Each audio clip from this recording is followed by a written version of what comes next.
Салом YouTube. Таърихи кашфи электр, яъне барқ. Легендаи кашфи падидаҳои электрикиро ба Фалес, мутафаккири донотарини Юнони қадим, ки беш аз 2000 сол пеш зиндагӣ кардааст, нисбат медиҳанд. Ҳанӯз дар он айём дар қарибии шаҳри Магнезияи қадимаи Юнон одамон дар соҳилҳои баҳр сангчаҳоеро пайдо карданд, ки ашёҳои оҳанини сабукро ба худ ҷазб менамуданд. Онҳоро бо номи ин шаҳр, яъне аз Магнезия гирифта, магнит ном гузоштанд. Ин аст, ки аз он ҷо калимаи магнит то замони мо омада расидааст. Фалес инчунин сангҳои дигари на камтар аз он сангҳо пурасрор, инчунин зебо ва сабукро дарёфт карда буд. Ин маҳсулоти баҳрии ҷолиб низ ҷисмҳои оҳанинро ба мисли оҳанраво ҷазб намекарданд, аммо онҳо дорои хосияти якхелаи ҷолиб буданд, ки агар онҳоро бо матои пашмин молиш медоданд, пас пуштаҳо, пораҳои чӯб ва алаф ба онҳо мечаспиданд. Чунин сангҳо, ки аз ҷониби мавҷи баҳрҳо партофта шуда буданд, мо ҳоло онҳоро шаҳрабо, яъне бо забони русӣ янтар меномем. Юнонёни қадим шаҳраборо, яъне янтарро электрон низ меномиданд.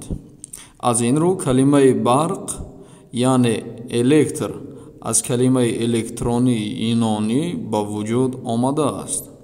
Аммо на юнониҳои қадим, на дигар мутафаккирон ва файласуфони дигар дар тӯли асрҳои зиёд ин хусусияти шаҳрабо, яъне янтар ва шишаро шарҳ дода натавонистанд. Дар асри 17 донишманди олмонӣ Отто Герике тавонист, ки як мошинаи барқӣ созад, ки аз тӯби молидашавандаи аз сулфур сохта шуда шарораҳои назаррасе гирад, ки дар он нешзанандагӣ барқ ба назар мерасид ва ҳатто метавонист, ки дардовар ҳам бошад. Аммо ҳалли асрори мояи барқӣ, ки ин падидаи барқӣ он замон ном дошт, он замон кашф нашуда буд.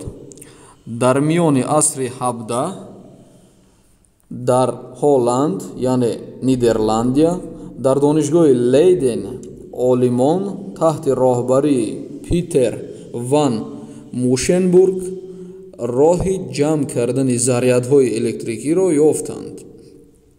Кӯзаи Лейден чунин аккумулятори барқии зарфи шишагине буд, ки деворҳояш бо фольгаи сурб аз берун ва дарун часпонида шуда буданд. Соҳили Лейден, ки бо лавҳои худ ба мошинаи барқӣ пайваст шуда буд, ки метавонист миқдори зиёди нерӯи барқро дар муддати тӯлонӣ ҷамъ намуда захира намояд. Агар плитаҳои он бо пораи сими ғафс пайваст карда шуда бошад, пас шарораи қавӣ ба нуқтаи ноқилҳои кӯтоҳ ҷаҳида заряди барқии ҷамъшуда фавран нопадид мешуд. Вале агар дастгоҳи заряднок бо сими борик пайваст карда шуда бошад, вай зуд гарм шуда медурахшид ва об мешуд, яъне чуноне ки мо ҳоло аксар вақт мегӯем, ноқил сӯхта нобуд мегашт.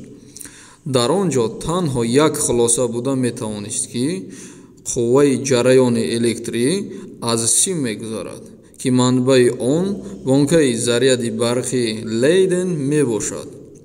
ҳоло мо ин гуна дастгоҳҳоро конденсаторҳои барқӣ низ меномем. Калимаи конденсатор маънои ғафскунандаи барқро дорад ва тасмаҳои фалгаи ба ҳам пайвастшавандаи онҳо плитаҳои конденсатор мебошанд. Манбаи комилтар ва аз ҳама муҳимаш манбаи тақрибан доимии ҷараёни электрикиро дар охири асри 18 аз тарафи физики итолиёвӣ Александр Волта ихтироъ шуда буд. Александр Волта байни дискҳои хурди мис ва роҳ матои бо маҳлули кислота нам карда шударо гузошта буд. дар ҳоле ки ҷойпӯш бо маҳлули кислота тар аст, дар байни дискҳо ва маҳлул реаксияи химиявӣ ба амал омада, дар ноқил аввалин бор ҷараёни заифи электрикӣ ба вуҷуд омада буд. бо пайваст кардани ҷуфт дискҳо ба батарея аллакай имкон дошт ки ҷараёни назарраси электрикӣ ба даст оварда шавад.